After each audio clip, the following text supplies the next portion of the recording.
Hello, hello, hello, everyone, and welcome to this episode of Let's Chat Live, a show where we chat with interview new and upcoming podcasts to find out more about their show and why you should listen to them. My name is Robert, and I am your host today, along with Dwight, who is also the host of Broken Brain Podcast. That's right. Thank you. Robert and I are together face-to-face instead of email to email. This is a new experience for us, but I'm pretty sure all of you will join in it with us. Yes, we've chatted through words on the internet, but this is the first time seeing each other's faces, which is nice. Today we have the wonderful opportunity to sit down with a gentleman from For Nerds by Nerds, a podcast about comics, video games, movies, horror, just about everything in between. So today we have Josh, and we're going to go ahead and bring Josh in.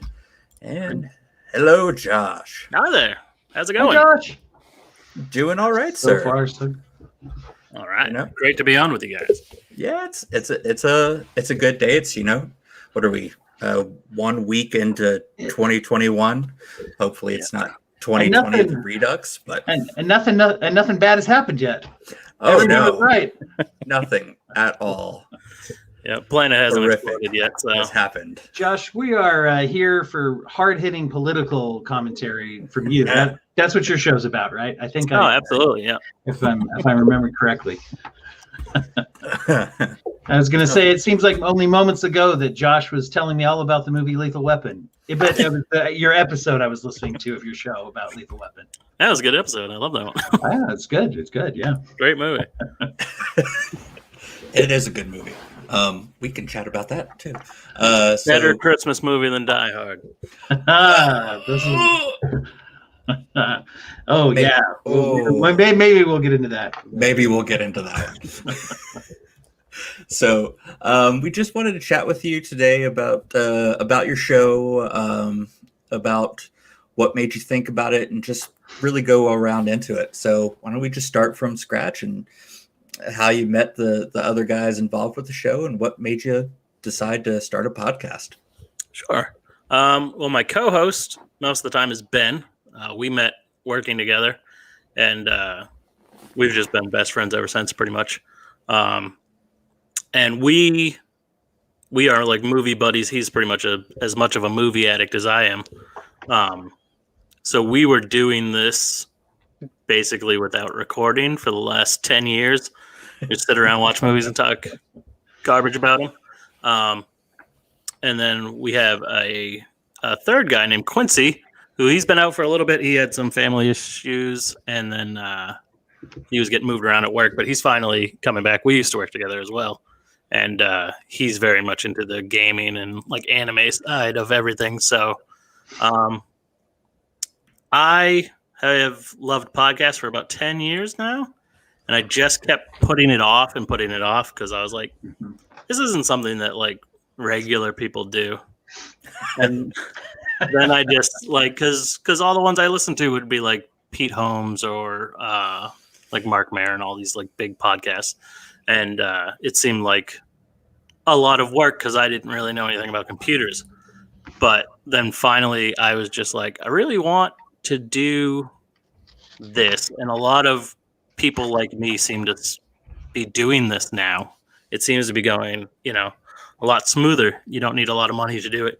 And people are just doing it on their computer. So I had thought of the name like 3 years ago and thought of the concept of like, I love movies. I love like comic book movies. And I love video games, and I'm pretty more into like mainstream anime, but like I said, Quincy's into like everything. So this just became a thing of like, when me and Quincy worked together, we talk about it a lot, and we were going to make it into just like a YouTube show where we'd break down movies or break down animes or things like that. And then that just didn't happen. Like he got a different job. I got a different job. And then me and Ben decided to start a show called the Smallville Super Show, which was a very short-lived podcast where we were going episode by episode of Smallville. We got about 10 episodes in. I was hoping it was about that show. Yeah, yeah. It was about Will and Grace. We just Will and Grace. called it Smallville. Our nickname for the show. Oh no! What? There's another. Oh, please. Well, originally, I had called it. We had it in the works. I had to like talk Ben up to it because surprisingly, for someone who loves to talk, Ben is like nonstop talker. He is very shy when it comes to all of this. So it took a little bit of work to get him to do it. But he loves Smallville and I love Smallville. I was like, we're gonna do this every week. We'll just watch an episode and then we'll go in the room. We'll talk about it and break it down. Try to be funny like we are. And that was going good, but then I had some illnesses in my family, and things just started getting busy. And I'm like, man, this show takes a lot of time to do and to edit because I had to sit there and edit. And, I was brand new at this. I had to edit I thought every single gap needed to be taken out. Oh. It was a lot longer process than it is now. So I was like, we talked about this other show and we were going to do both at the same time. I was like, let's just do this other show for now. We'll just watch movies and then we'll break down trailers and stuff like that. So we started that, and then COVID happened and it ruined all our plans for the year of everything we were going to do. So we just basically stuck to commentaries for the most part for the year, but that wasn't what the show was supposed to be for the most part. It's fascinating how I've noticed the evolution of showmaking when you're into, especially those of us who got into from some other path and then into production of podcasting, right? Which I think is one of the great things about podcasting is it's largely a lot of indie podcasters have a wealth of other experience they bring to it. And you mentioned before about like you listen to Marin or Pete Holmes, and I think when every famous person can crank out a podcast and then get a lot of like Patreon dollars, pretty much, so it's a no-brainer for them, right? But I think it does still create that idea that it's somehow hard, and I think the biggest thing that makes it hard to break into is when we're still afraid of it, and the biggest fear is what if I don't do a good enough show and that fear will kill you from being able to adapt. Like you're saying, the Smallville thing wasn't really landing, circumstances are getting in the way. And so we're just doing the kind of show that we're doing. And I think that's really commendable because a lot of people would say, that's why I'm not doing a show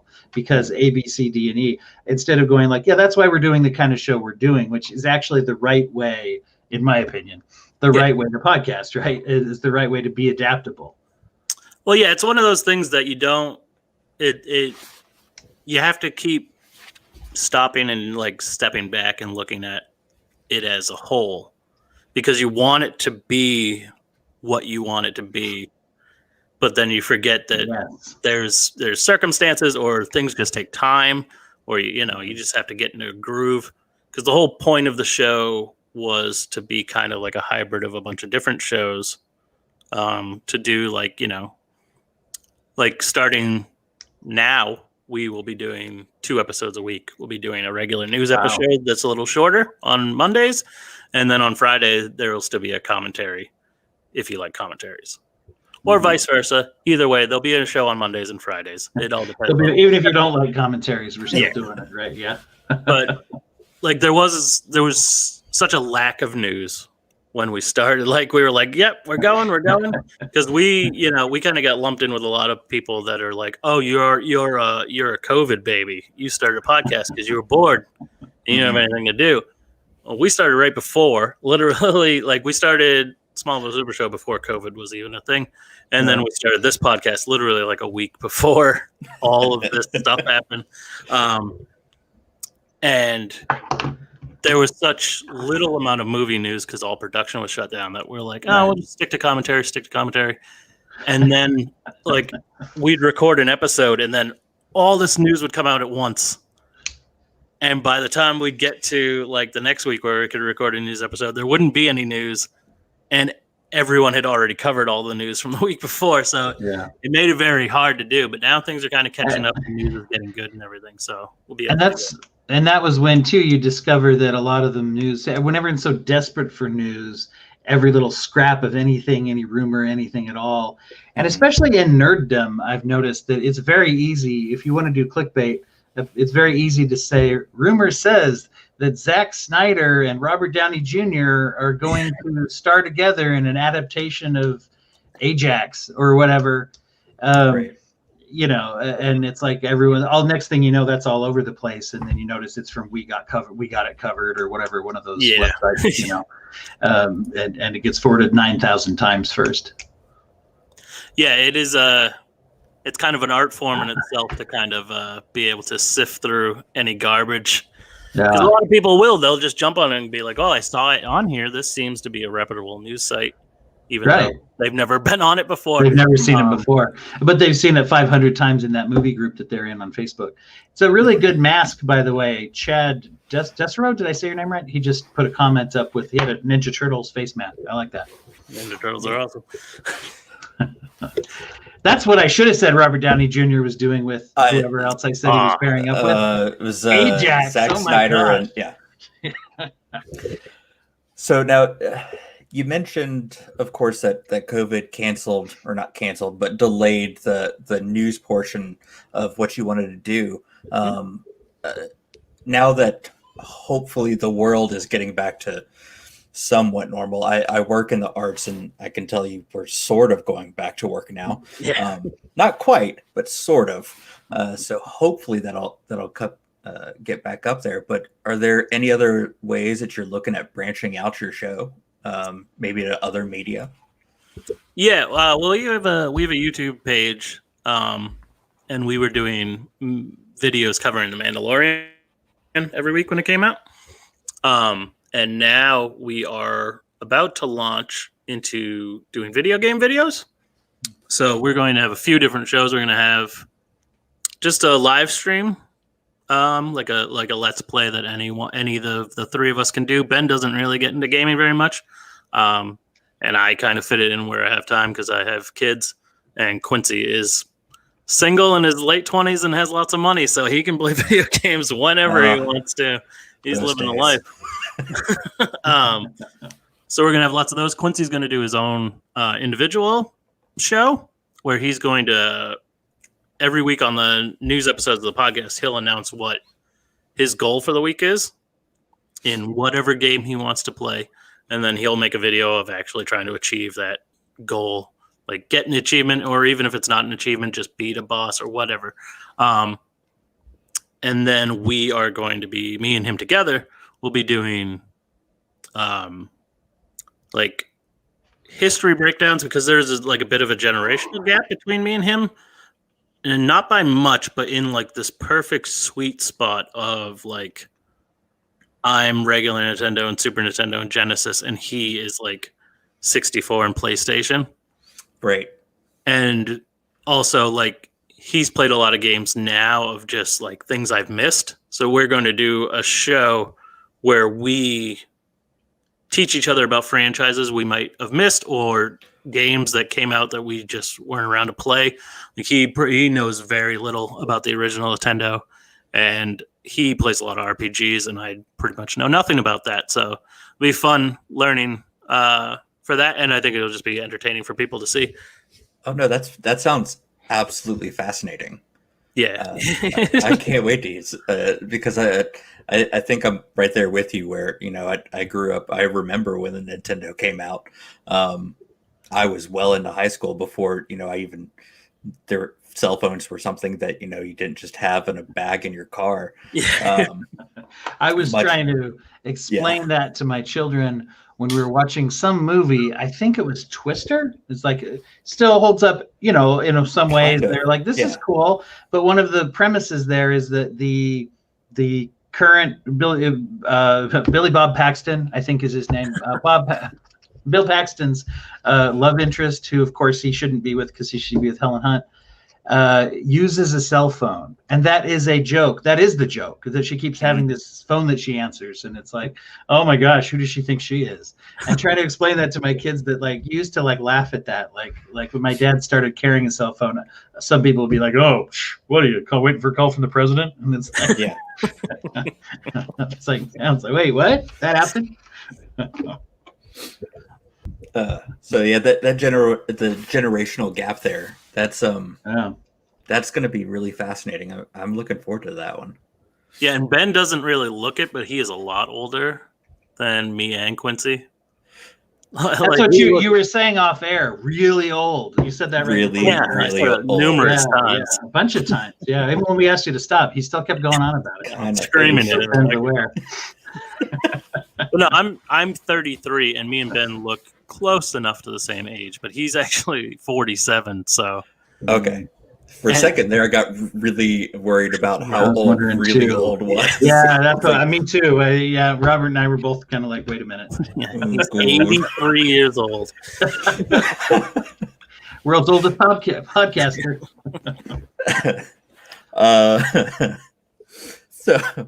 So back to there be a world's oldest podcaster out there somewhere. Anyway, there most likely is, yeah. So back to the show that you've got.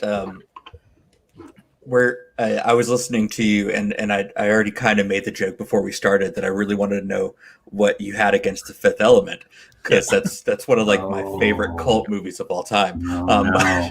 We were starting to be friends, and now I'm hearing about that. Just looking at all the things that you've done commentary wise, what's one movie that stands out as just a really fun episode that you can think of? Legend was really fun, which I feel like a lot of people nowadays don't even know, but when I was a kid, it was like a pretty big movie. And by all rights, it should still be known as a huge movie, because if you look at the cast and look at like, it's directed by Ridley Scott and its main actor is Tom Cruise. Like, that should be a huge movie. But what we do on the show for our birthdays is, if it's your birthday month, Ben is in October, so we do his in September because we have to do Halloween stuff. You get to pick the movies for your birthday month. So Ben picked Top Gun. He loves Tom Cruise, and Top Gun's his favorite movie. He picked Legend. And I made him, he said that it's one of his favorite movies, but when I asked him to tell me what it was about, he told me he couldn't do it because he doesn't know. I said, this is one of your favorite movies, and you can't tell me what it's about. When it is such an epic film that it's like, how could you not remember that? So I haven't seen it in a long time, but I've got to ask you now, because as you were just saying that, I was like, yes, that's exactly I remember watching it. I remember really enjoying it. But if I was to say, wait a minute, what happens in it? I know Tom Cruise there's an enchantment that he's trying to break, and I think a horse drowns. But other than that, I can't really remember. It's basically Zelda. And I go on and on about that through the entire episode, that this is basically Zelda. It's forest boy meets princess. Princess gets kidnapped. Enchantment and magic ensues. Doesn't it start with the kidnapping? Isn't that like scene one? They're already in the kidnapping. I remember that. It starts with the Princess of Light, as Ben kept calling her, even though I don't think they ever said that she was a princess of anything. And Tom Cruise, the forest boy. They're in love for some reason, even though he can barely talk. And they see unicorns, and the darkness, which is Tim Curry as the devil. He looks exactly like the devil. But, he's credited as playing himself. Is that? No, Tim Curry as Tim Curry. He needs a unicorn horn to destroy all of the light, because he can only live in the darkness. That tracks. Yeah. So then they kill a unicorn and steal its horn, and then the princess gets taken. That's the drowning, I remember. Didn't it drown in a swamp of something? No, that's Never-Ending Story. That's Never-Ending Story. Oh my gosh. Yeah, okay. There's another one you guys should do. This unicorn is killed by a poisonous dart. Yeah. Oh, okay. Yeah, I always kind of get Legend confused with Willow somewhere, because they both are from my childhood, and I'm just like, okay, now which one had Val Kilmer? So, well, they came out at pretty much the same time, too. Yeah, pretty much. Yeah, it's basically the same movie. But the intro to that episode is probably my favorite, because I make him, once he told me he couldn't tell me about the movie, I made him read the description, and it is just the most absurd thing you've ever heard in your life. And I just could not keep it together. I have to Google that when we're done, because I can just imagine. I'm going to go back and listen to that episode. That sounds like a fun episode. That's one of the things I noticed, even just as I was prepping to be on today, and I was scrolling through some of your feed, and you guys hit some movies that I like to hear people talk about that I don't always hear people talk about.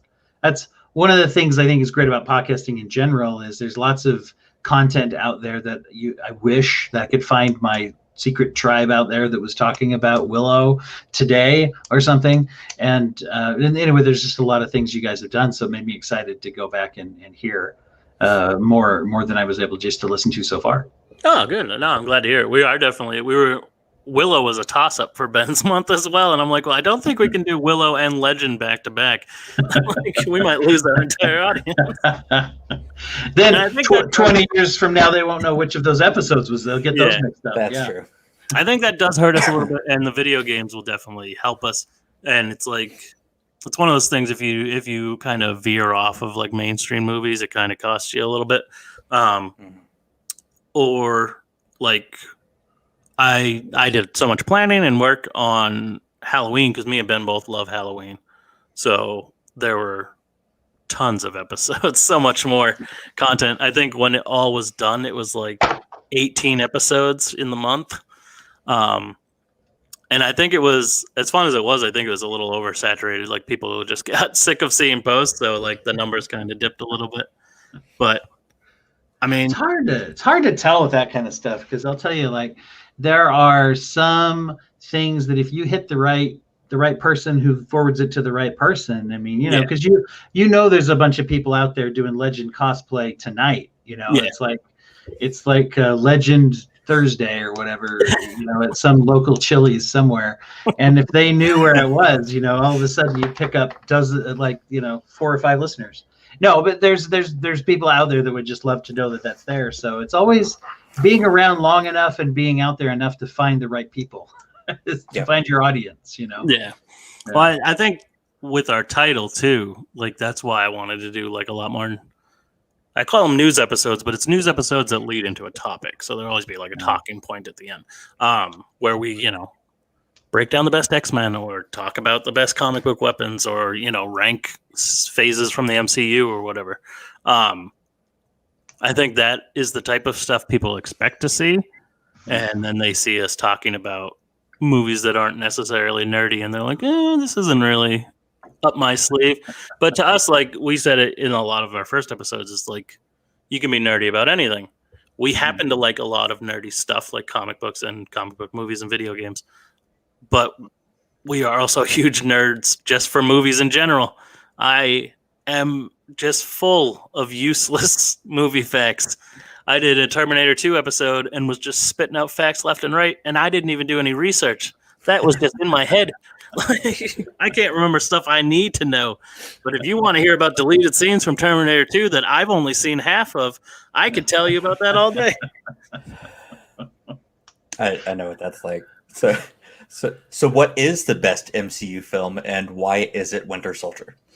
It is Winter Soldier. Yeah, you're not going to trick me, sir. That was already on the top of the list. I think Winter Soldier just kind of like changed the entire MCU, like the whole way it was filmed and everything. If you look back at like the first phase of Marvel movies now, in your mind, you remember them being really good.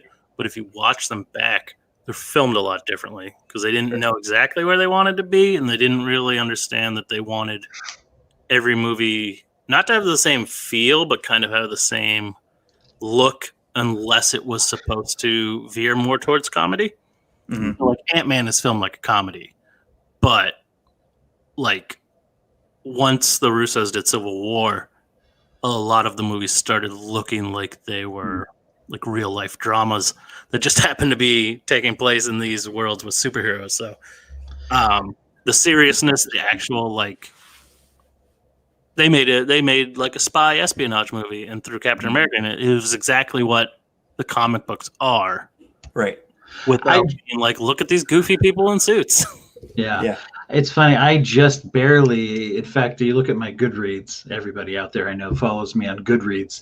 It's my first completed book of 2021. I just read for the first time the Winter Soldier original collection or graphic novel, whatever you want to call it, just the volume And it was really interesting to read that after having watched it. And I remember hearing someone say that that was really the interesting thing about what the MCU was starting to do. And I think, I think you're probably onto something. They started with that, where instead of saying let's make a Captain America movie, they made a spy movie starring Captain America. Now it was a Captain America movie, but just like you could say, here's a heist film, Ant-Man's in this one, or whatever, or a sci-fi movie starring Thor, for Ragnarok or something. And it became almost like the characters are thrown in as an ensemble cast to whatever type of story we're trying to tell, and then using the overtones of the comics too. Because, man, it was very espionage heavy. And in the original book, it had a lot of stuff they go into about the PTSD, kind of even that Captain America carries around with them, and some of that aesthetic transferring onto the screen. Very powerful. Yeah, I wish they had kind of gotten in a little more of Captain America's actual, they kind of made his adjustment period to skipping 60 years of time. Right. Isn't it quirky? Right. He's never seen Star Wars before. But then it's that list of I got to listen to Nirvana, huh? Okay. The only thing that he's really messed up about is Bucky and Peggy. And it's I think he would be messed up about a lot more things. Right. Probably. But when Disney bought the MC, or when they bought Marvel and when they bought Star Wars, which was close to the same time, they announced Star Wars is now a genre, and they were Marvel's now a genre. And I think that theory holds true a lot more to Star Wars. You can put subgenres into Star Wars, but it's still a Star Wars film. The Mandalorian's a Western, but it's still Star Wars. I think it doesn't hold up so well when you look at the MCU. I think it is the opposite, but it is the opposite in a really cool way, is that you're taking these things and you're putting them into that. Like we just said, making Thor a sci-fi film, making Captain America a spy film. It's cool to see where can we take inspiration from what and mix it in to make these more comfortable for a general audience. Yeah. You might not, there's a lot of people that don't like superheroes. They don't like it because they think it's corny. They think it's stupid. I swear the main reason that the X-Men never had their costumes in any X-Men movies is that a lot of their costumes look ridiculous. Yeah, I'm sure now that yellow. Marvel has the license back, they'll be able to make it work. You just got to mute the colors a little bit, But it's Wolverine isn't going to look like Wolverine. He will look. If you make his ears stick a little closer to his head, more like a Batman, it'll look cool. But if he had these big wings coming out of the side of his face, he'd look like an idiot. Like Captain America, case in point, they made good Captain America costumes, which I didn't think was possible in a real life world before they made those movies. He's not scaly and had wings sticking out of his head. Yeah. And even and then they get to, when they're clever about it, even Thor Ragnarok is where he puts on that helmet just for a minute. It's oh, that's the Thor helmet. That was cool. Or in the scenes from upcoming WandaVision, when they show Vision and Wanda wearing as a Halloween costume, their original ridiculous comic costumes. So that's the thing, I think, is being smart about it and having fun with it. And that's the thing people miss out on when they say, oh, it's just a comic book movie. And I got to think that people who do that and are dismissive of it have never really read comics. Well, even though I find that the worst fans are the hardcore comic fans. Oh, that's a good point. Because they kind of lose sight of what it is that they like.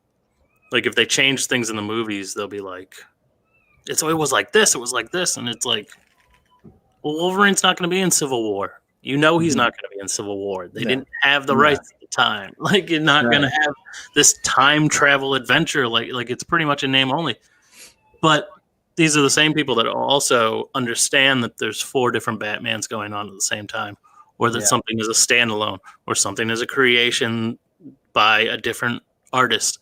And that's how you have to look at the MCU, is that it's just a new version of the comics. They might change the story, but as long as the characters, for the most part, are who they're supposed to be, it'll be fine. Or if they tweak them in a way that works for what the character is.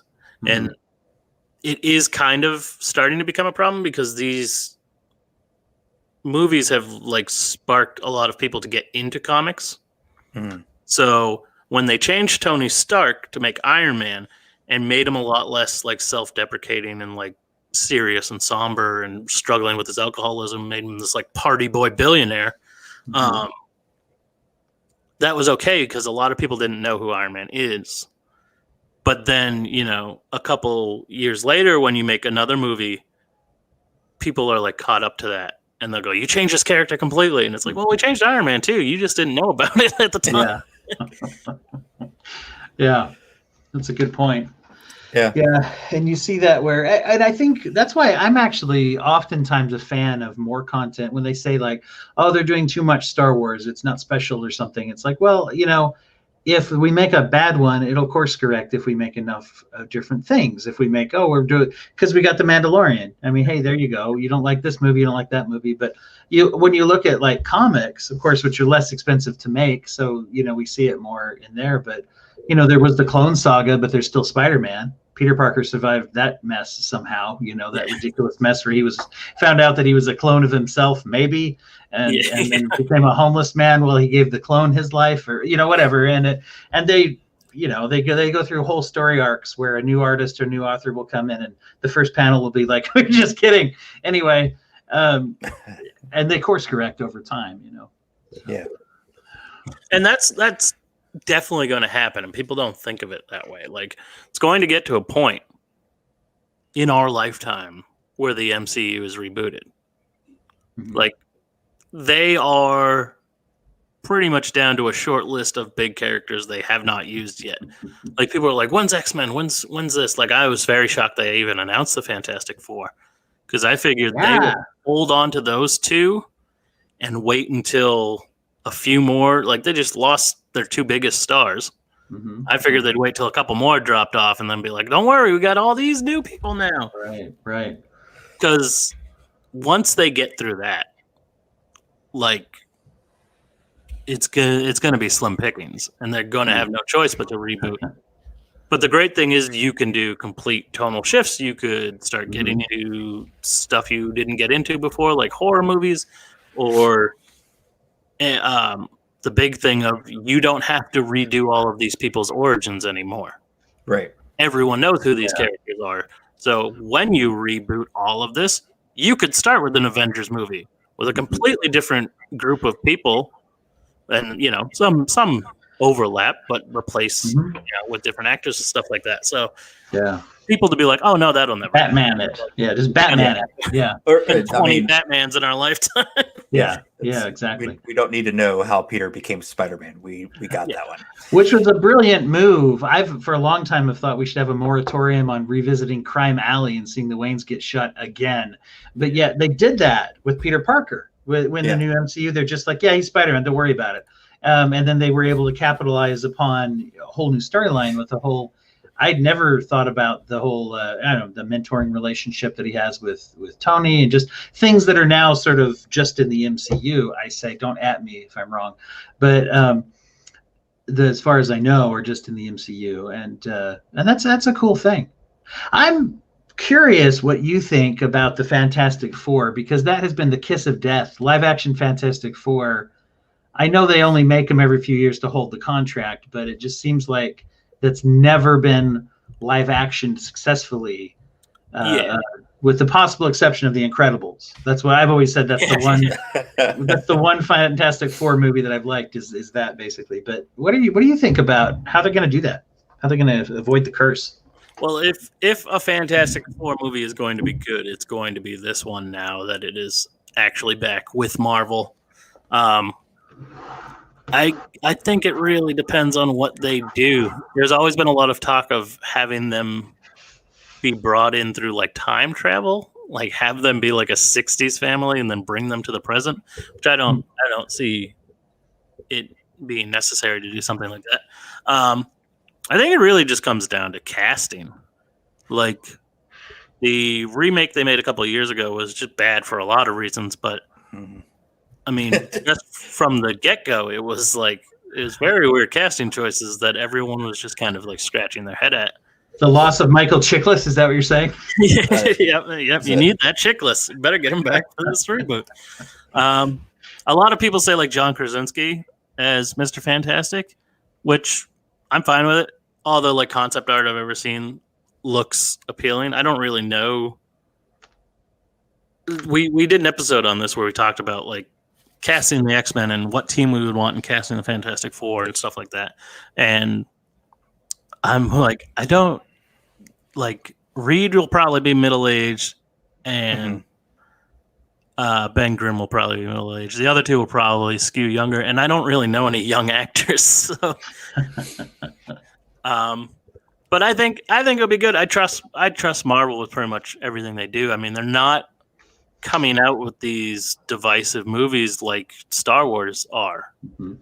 Like, Captain Marvel will come out and then there'll be like pissing matches between, sure. If you don't like it, you're a feminist and blah, blah, blah. Which I like Captain Marvel just fine. I think the biggest problem with comic book movies, but movies in general, is everything nowadays has been boiled down to on and off. Everything is binary. Either it's the best movie you've ever seen in your entire life, or it's a steaming pile of crap. And it's like that's not how it works. Like these movies don't have to, and not every movie has to be the best movie, especially these origin movies that they can't seem to get away from the same formula that they use every time. You know what you're going to get. It doesn't stop it from being an enjoyable movie. And there's nothing wrong with a movie being a 6 out of 10 when it's going to lead to cooler stuff. Right. When you're introducing a new character, you got to suffer through a bit of an origin story. And I feel that way about just about any kind of movie. They're not just MCU movies, but movies in general kind of go through that cycle where they're either the best movie ever or utter awfulness. I mean, Tenet was supposed to be the next Inception, and because it wasn't the pinnacle of Inception, it was awful. I haven't seen it yet, but that was the reception that you got. And I mean, some of my favorite movies, as we've already talked about, Fifth Element, which isn't the pinnacle of cinema, but it's an enjoyable, hour and 45 minutes. And that was my problem with the film. Everyone acting like it was the greatest movie ever made. I'm like, this movie's fine. It's completely enjoyable. It's not the best sci-fi movie ever made. No, I know it has shortcomings, but it's just fun. And just being able to like a movie and say, I'd give it 3 out of 5 stars. They're like, oh, so it was meh? And I'm like, no, I really liked it. Exactly. Well, if it's not 6 stars out of 5, then it's terrible. I think having kids has helped me to see that too, because when I'll watch something, I'll show them something, and anyone with kids knows, you show them something that you love and they're like, oh, okay, that was weird. Yeah. And you watch something that they love and you're like, oh, okay. And I guess being able to see it through their eyes, though, has led me to say like, oh, a lot of the stuff that I remember as iconic, a lot of that's colored by nostalgia. You know, when you actually sit there and try to explain, well, yeah, this is why we thought this was so great. It's like, we watched the Goonies with the kids, and it's like, okay, that's, it has a lot of weird things in it. It just does. It has a lot of weird things that you would hope they wouldn't put in it if you're making it now, probably. But yet at the same time, still kind of awesome. But how much of that is nostalgia and how much of that is the way I think it should turn out, which kind of goes to what we're talking about, the complaints people have of it didn't go the way I think it should go. So therefore, you owe me something, creator. Yeah. Mm-hmm. Well, Robert, you just said that, like a 3 out of 5 people would say, we just had Dads on Dayquil on to do Movie Jeopardy. Mm-hmm. And one of the questions was, what is the lowest rated movie in the MCU on Rotten Tomatoes? And it's Thor: The Dark World with a 66%. And it's like 60% is not even that bad. No, that's not that bad. Like a C, right? That's the lowest out of a film series that has 22 movies. Like that's not that low. No. But people are like, that movie's a pile of garbage. And it's like, well, it's got 66. And then go back and watch any of what they were cranking out, like when in superhero movies. For those of us who always have loved superhero movies and felt the need to really defend them and say, oh, come on, they're okay. You watch the worst ones they're making now. And I remember a few years ago at the gym, they had one of those rooms where they had a movie playing or something, and it was dark enough that no one could tell if you stopped running on the treadmill. You could just watch the movie. But they were showing the Green Lantern, the one everyone makes fun of, with Ryan Reynolds in it. Not a great movie, but it occurred to me while I was watching it, like I could watch this while I'm mediocrely strolling through on the treadmill, and it was fine. It was and it was better than the things I grew up with in a lot of ways.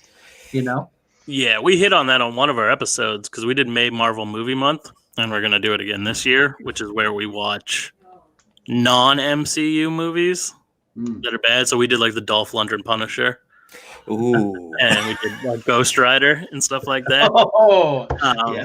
But I think we kicked it off with the Punisher, and I'm like, me and Ben were like, "You're welcome, people. Like, we're the people that sat through this crap, so that you can have your precious Endgame that makes $2 billion. Like, if it wasn't for us keeping this going for like 20 years, like none of you casual people would like any of this stuff." Yeah. Let's see. Yeah. Chad, you're right. By the way, I'll pop this up here. Fifth Element is cool because it's quirky. No, Yes. You would not see that version of Chris Tucker or the Blue Opera Lady in any other movie.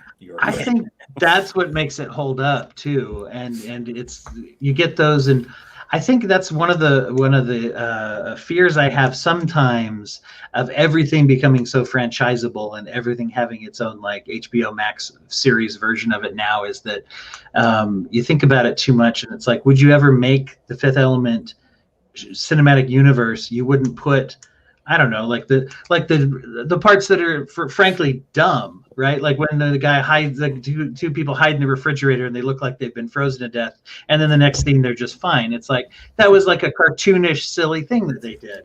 Would you do that if it was like, well, no, this needs to get picked up by Showtime, so that they can make a loosely based off of it, show in 2 years or whatever. Now I'm excited for the Fifth Element show that I wish they would make. So never mind, my point was moot.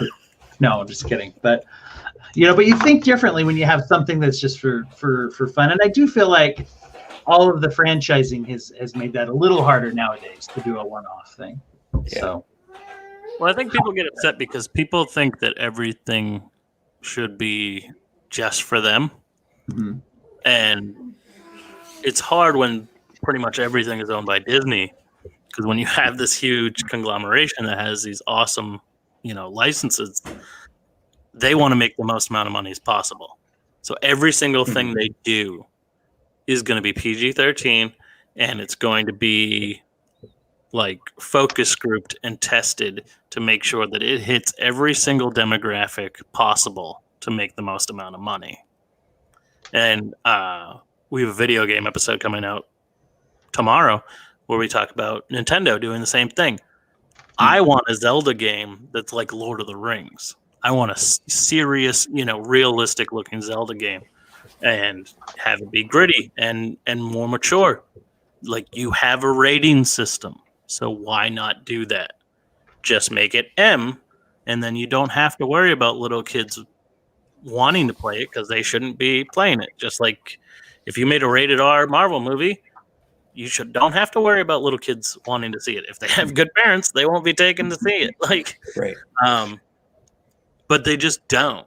Like, Marvel owns Deadpool again now because they bought Fox.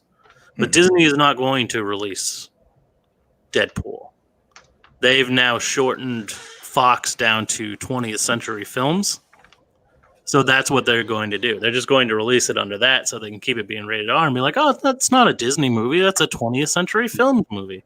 Right. They do the same thing when they owned, Disney used to own Miramax. Disney used to own Touchstone, yeah. And that was just, we want to make rated R movies, so we'll do it under this title. It's produced by Disney, but we won't advertise that. In fact, a lot of people say that. Isn't that one of the things Eisner did to help Disney survive when Disney was actually going under? Was to say, let's get into actual real movie making. Anyway, whatever. But that's just, I'm old. But it's like, there's nothing wrong with. There would be nothing wrong with everybody doing it. They're just so scared of like bad PR to be like, Disney made this movie with blood and nudity and drugs and all this shit. Yeah. It's interesting to see, because I know that some of the more popular Deadpool comics, not to get lost in the Deadpool thing, but I think if you executed it well, you could do a good PG-13 Deadpool if you had to keep it in that. Because some of the more popular Deadpool comics don't have the heavy F-word use, or they'll blank it out, and you could tie that in with the fourth wall breaking. And I think if you have a clever enough team, you can still make it work. But will they do that? Is to your point, right? Is it like, can we time the cutaways, and can we do the hashtag asterisks, and can we do something that would make it funny and enjoyable? Are they gonna, or is that too? Are they gonna? Because you're threading a needle there, right? Yeah. The one you just talked about. The one side is, boy, people are going to think it's dirty or whatever. And then on the other side is the diehard fans that are like, no, if Deadpool doesn't say this every other, then this is not real Deadpool. You got kind of a hard needle to thread there. Well, the idea I had to introduce Deadpool in is because he's aware. He is one of the only comic book characters that is aware that he is a character. Mhm. Like, he breaks the fourth wall because he knows he's in a movie or he's in a comic book. I wanted them to put him in a Spider-Man movie because they team up a lot in the comic books. And Peter would be obviously like super sensitive to people swearing their heads off because he's a good boy. And you can get away with X amount of swears in a PG-13 movie. So have it where he's there, he gets brought there somehow, and he starts swearing. And from his point of view, he hears it bleeped. So every time he's That's talking, a great idea. Yeah. And he starts freaking out about it, and you cut to Peter's perspective, and he's just sitting there swearing his head off, and he has no idea what he's talking. That'd be perfect. Yeah. And then you could just work it in where, like, Yeah, Ryan Reynolds does it aside where it's that like, language or whatever. PG-13? Yeah. Yeah. Because you could totally use that. He could then do something like, oh, hang on, and then when a car honks, then say, or whatever, you can start playing into it. That would be just brilliant, actually. That's a really good idea. Just like with Wolverine, I had the idea that they had, for no reason, really, Thanos was able to break Captain America's shield with that blade. That blade, they did not explain if it was special or what. It was a lawnmower blade. Yeah, and it's metal. It's now on Earth, right? So I want them to have recovered that blade into the Weapon Plus program and have it be that is made out of adamantium. Wow. And that's why it was able to break his shield, and it's all they have, and it's used to make Wolverine's skeleton. Nice. Ooh, that's a good idea. That would be perfect way to not be like, we just found a new metal out of nowhere. If they don't do that, it's going to be an injustice because now that's in my head canon. Yeah, So, Marvel, you're watching. We know you're watching. You can own this for a very reasonable price. Very reasonable. Just sign up on the Patreon. Yeah, throw some of that Disney money my way, and we'll be all set. I think that's one of the tiers on your Patreon, right? Is use this idea for your upcoming movie. It's the Disney level. Right. $1 million a month. Well, and hopefully by the time that Disney comes around to making that decision, you'll be able to feature that on your news episodes. Yeah, I'll be big enough to complain about it. But it'll be full circle. It'll be like the news you're creating now will wind up back on your thing. That's right. Episode after episode of me freaking out that they stole my ideas. Have you guys had anything like that with your show where you set up anything like that so far? Anything where people can get more involved, support the show and things? We have a T Public store. We have some merch, which is pretty awesome. And we're going to be doing giveaways soon. I just ordered a bunch of hologram stickers that are really cool. But we haven't set up a Patreon yet. I'm just kind of holding off till the numbers get big enough to where I can figure out like things that are worth our time because our schedules don't really line up and stuff. So if we're going to be making even extra content, which I already try to make a bunch of extra content just for free, I want to make sure that like people are actually getting their money's worth and stuff. Gotcha. That's good. No, that makes sense. What kind of movies do you have on the docket right now coming up on your list? Bub and Gobs. You guys know Bub and Gobs? The Bub and Gobs show? They're really funny. They started off as a YouTube show, and I talked them into making it into a podcast. I heard an ad for them on your show. That's they've been on my show. Yeah. They're coming on in a couple weeks to do Bloodsport. Nice. It's gonna be awesome. We're really looking forward to that. Lindsay from Ye Old Crime podcast is coming on next week to do Hellboy, so that'll be really fun. I love Hellboy. I was going to say the original. Yeah, Ron Perlman. Okay, there you go. Not doing any of this remake garbage that I didn't watch. Yeah. And then I would really like to do a month of video game movies, because I really want to dive into like Mortal Kombat and Street Fighter and the horrible Double Dragons movie. I don't even know if I remembered there was a Double Dragons movie. I remember the other you just said. I don't remember that one. Twin brothers, Scott Wolf and Mark Dacascos, two guys that couldn't look like they're related any less. Fight Robert Patrick from Terminator 2 with frosted tips. Oh, no. Oh, yeah. And Alyssa Milano's in there, so that's always good. Wow. Huh. I'm trying to think of other video game movies. I mean, if you decide to do an episode about Warcraft, I happen to be married to somebody who would love to watch that with you. Yeah, I still haven't seen that. I've heard like mixed things. People said it wasn't bad, but I mean, I don't play World of Warcraft, so I wouldn't have anything to base it off of. So. Well, you've got the reality that nothing outside of video games has ever been a successful iteration of Mario Brothers, right? I mean, they had the horrible TV show, the horrible movie, famously horrible movie, right? So bad. John Leguizamo was. Yeah. That's right up there with two brothers that couldn't look any less alike. John Leguizamo and Bob Hoskins. Dennis Hopper as the 25-year age gap. Yeah. Well, it was that was made back in the day where I swear, same thing with the He-Man, we were Masters of the Universe. Yeah. Once again, nostalgia. But even with nostalgia, it was a disappointment. It was back when I think it was toy executives, people sitting in a room who had no idea what the content of any of these things were. I swear that must be how some of those decisions were made. They're like, that's I don't know. He-Man started. He-Man was a toy first. And then they were like, we can make this into a cartoon pretty easily. People seem to like this. Because I remember the very first He-Man that I got was the He-Man and Beastman, and it came with a little comic book. Then the backstory was that He-Man was essentially a caveman who found this magical armor, and then he beat up monsters. Jeez. And then they made more thing, and I was like, oh, okay, that was my headcanon, well, based off the little comic that came with it. And then they made the show, and it was way different. And then they made the movie, and the movie's obviously nobody who made the movie ever watched the cartoon. Yeah, no. So that's where it's exciting now, because you have people of our generation who grew up with stuff are now the ones making stuff, right? Right.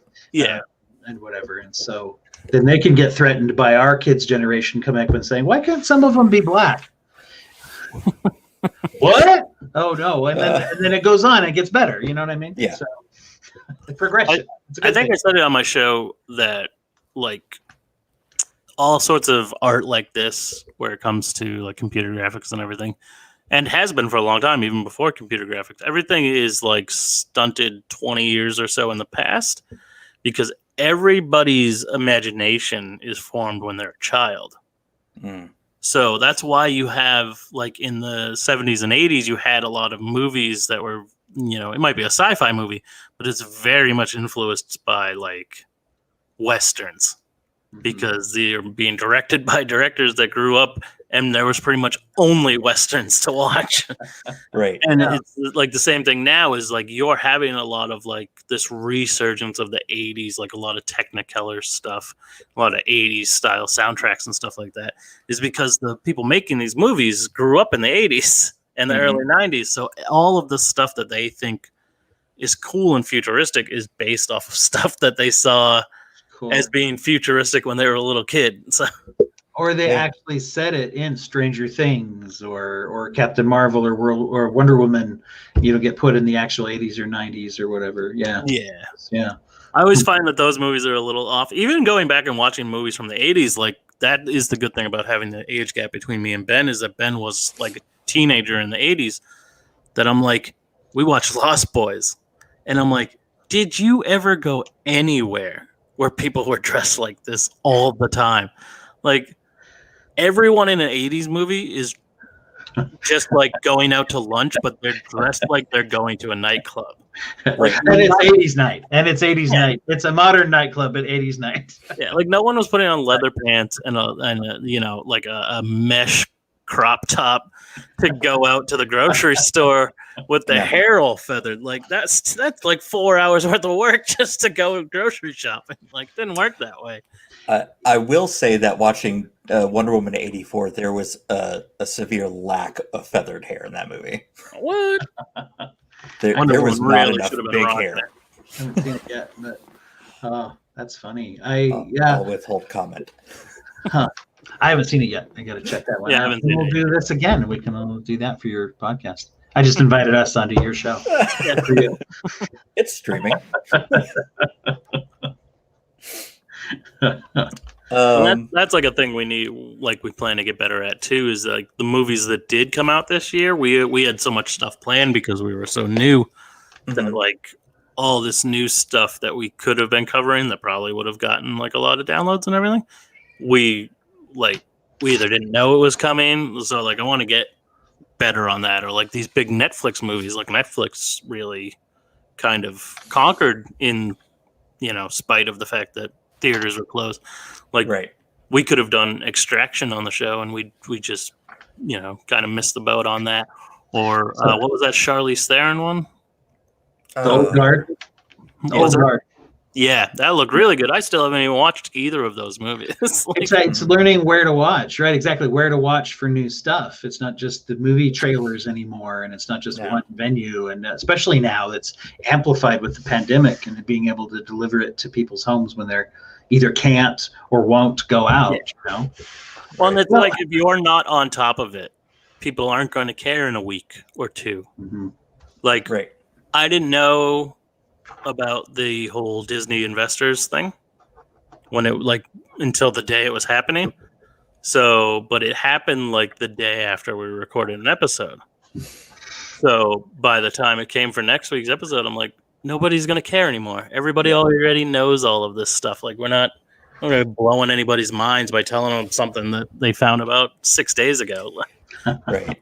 With COVID, you've got a captive audience because everybody's kind of stuck at home. But because everybody's a captive audience, you're consuming so much on a daily basis that you just the short attention span. Yeah. Let me, as I know that we're winding up on the live show, I want to make sure that we put it out there so people know where to engage with the show. And as you put it, you're trying to tailor some of your product, right? That's been I think a key tenet of our whole discussion. If you know, right? But of our whole discussion today is being adaptable, and also one of the things I think is great about indie podcasts is we really work to meet our listeners' needs. So anyway, where can people give you that feedback to say, I really want to see a T-shirt with some reference to the joke she made about Danny Glover in the bath on Lethal Weapon or whatever. Yeah, that'd be fantastic. We would love all sorts of interaction like that because we don't.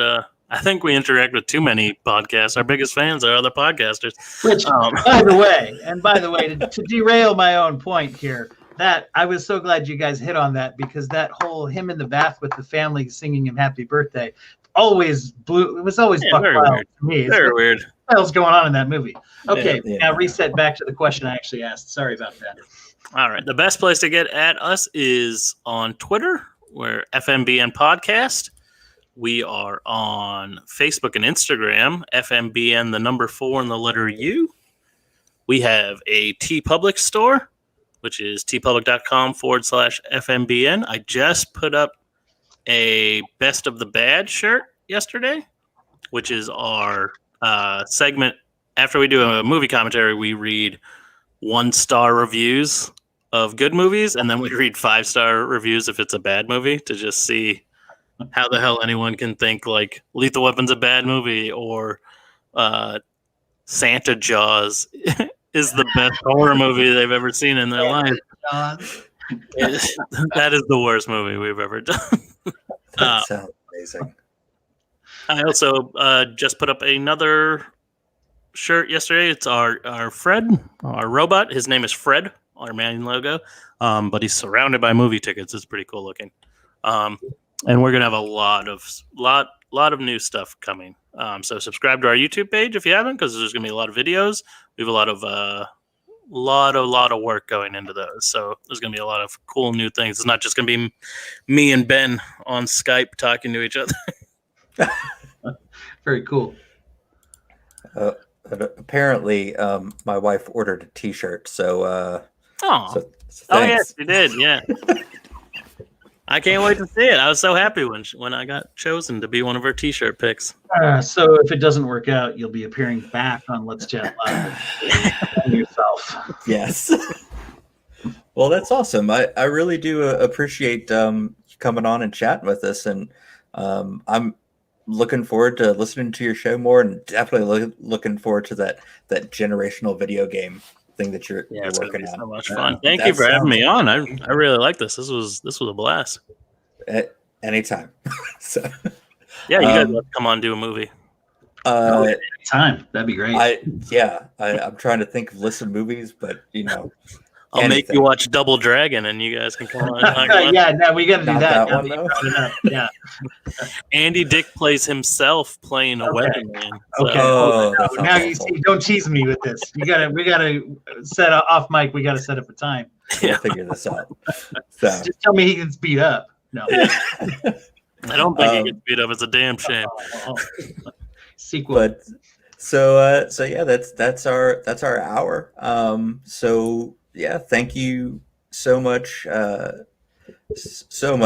Thank you, Dwight, for being here. Dwight, where can people find you on the internet? If you go on to @BreakABrain on Twitter, that's where you can find me. I also, my sort of flagship project that I've been doing for a long time is the Broken Brain podcast, and somebody tried to steal the name a couple of years ago. So it's the one with the blue brain logo and with the little TM that somebody put on my label. It was me, because somebody started using Broken Brain. They're like, "Are you this really dry, boring guy?" No, not me. No. I'm the other one that's good. And you can also check out poppedcollar.net. That's poppedcollar is one word .net for the collection of shows that I work on and produce there. So awesome.